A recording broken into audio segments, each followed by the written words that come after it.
Alright, welcome back to the next edition of the vlog, and it's been a while since I made the last video because I have been super busy doing all kinds of other stuff, but now we are back again, and today we'll be talking about some cardio training because I'm still a bit injured. I cannot train super heavy, so I thought that I might need a little bit of different focus for a while so that I can get healed and back on that heavy strength training again. So you might have seen that I started a new program for myself of building my running and cardio, and I just thought that I might share a little bit background on that one.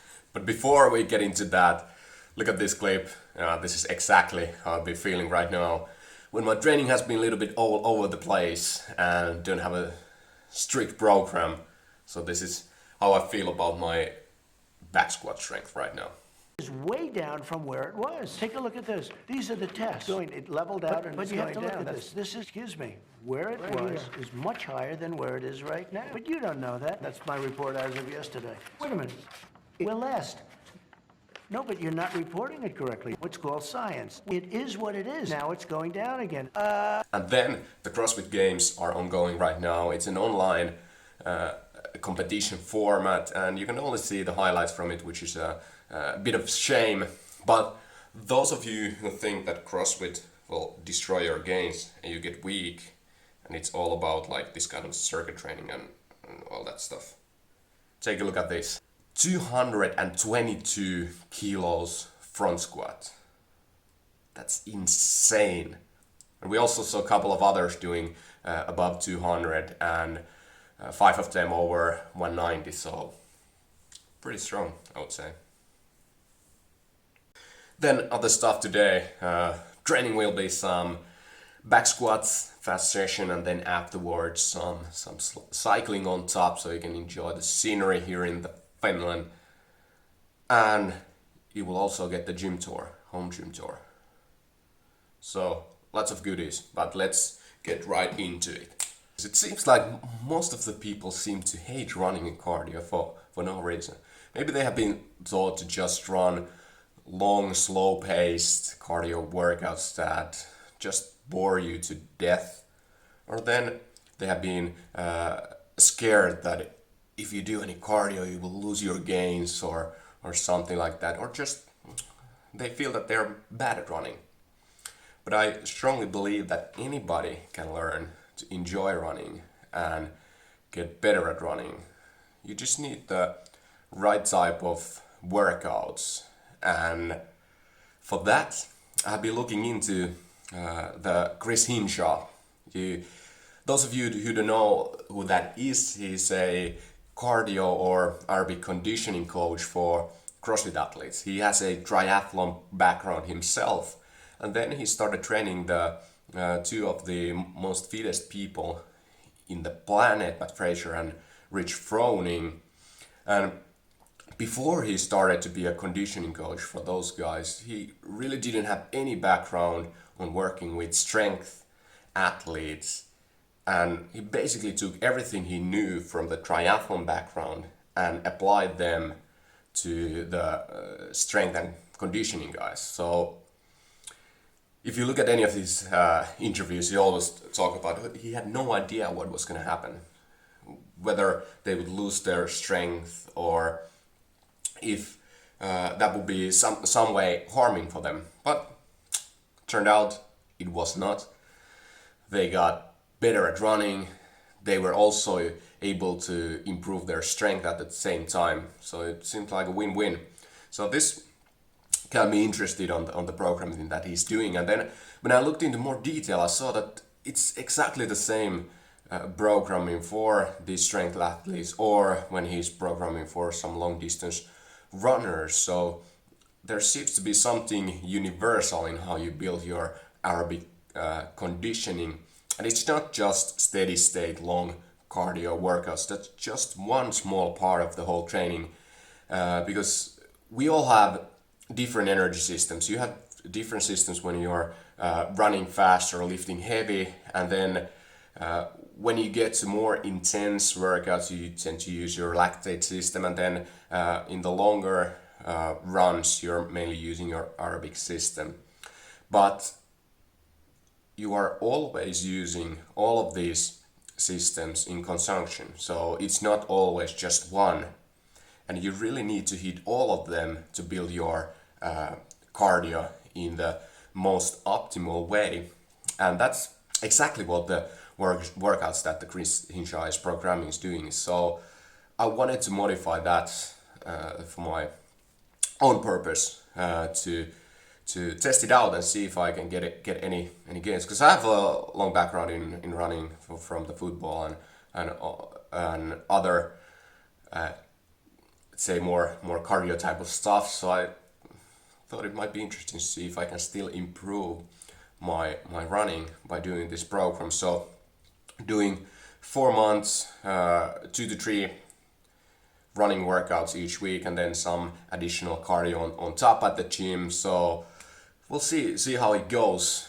So as said, we have different types of energy systems, and we have different types of muscle fibers. Faster twitch muscle fibers that are used for sprinting, and then slower twitch muscle fibers that are used for slower pace, longer workouts. And there's individual differences. Some people tend to be more dominant in the slower twitch, and then some people are more dominant in the faster twitch. And those that are faster, they tend to be the sprinters and weightlifters of the world.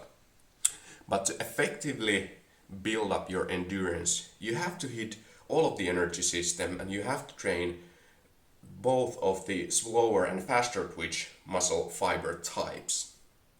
And what the Chris Hinshaw talks a lot about is having different gears, because you have in your endurance a gear for going slow and then a little bit faster and then all the way to the fastest sprinting. So you need to be building all of these speeds to effectively build your whole endurance.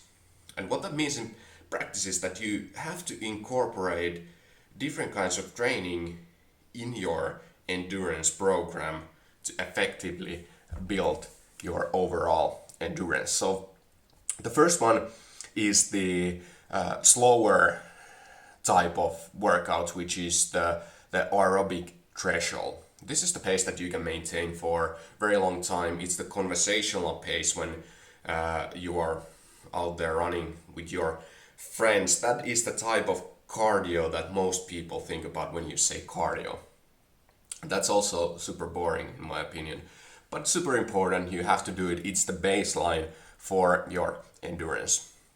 Then when we get a little bit faster, then it's the lactate threshold.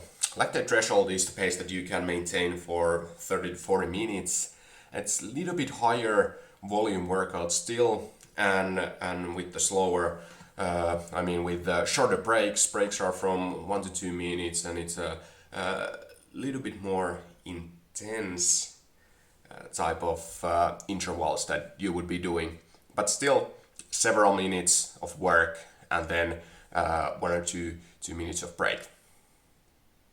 Then the next one is the VO2 max, and that is already very high intensity workouts that you are doing for a few minutes, and then you're having a longer break.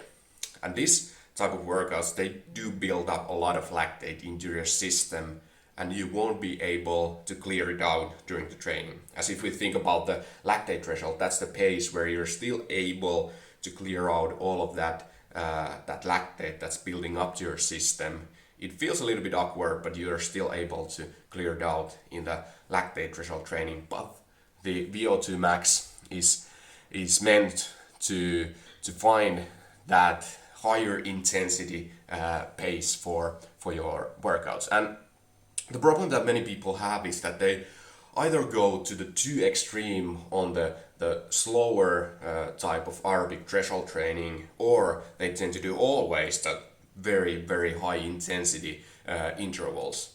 These high intensity intervals create much more systemic fatigue into your system, and you just can't send it all the time, and it's not even productive. So that's why you need to have these different types of workouts that you have in your training. Then when we get all the way to the more of faster twitch type of training, it's the speed endurance. And this is something that's below 1 minute, very long breaks.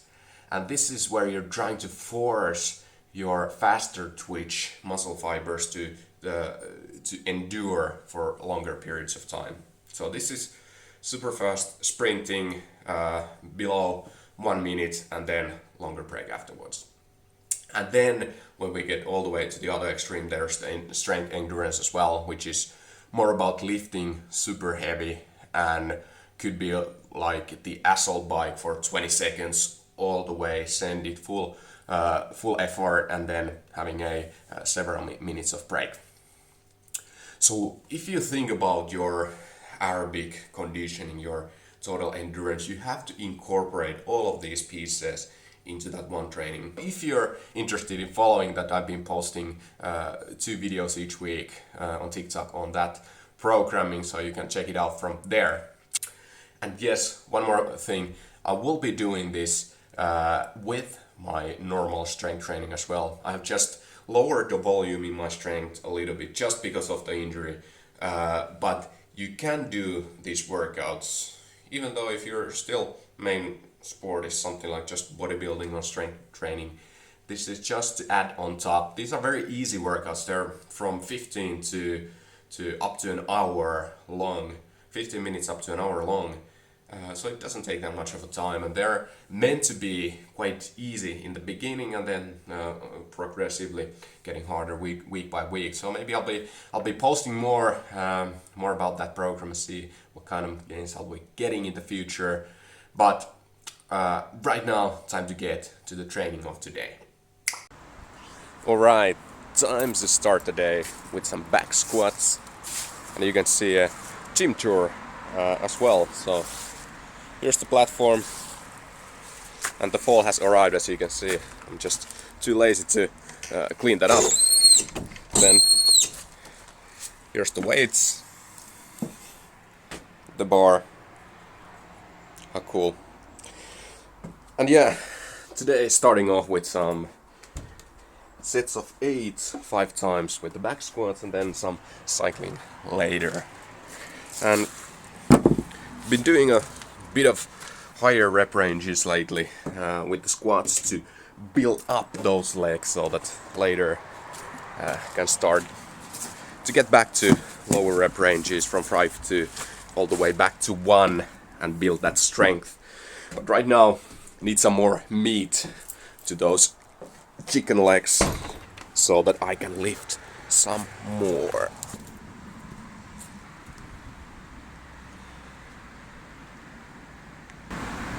Yeah, one of my favorite drills is just to sit on that deep back squat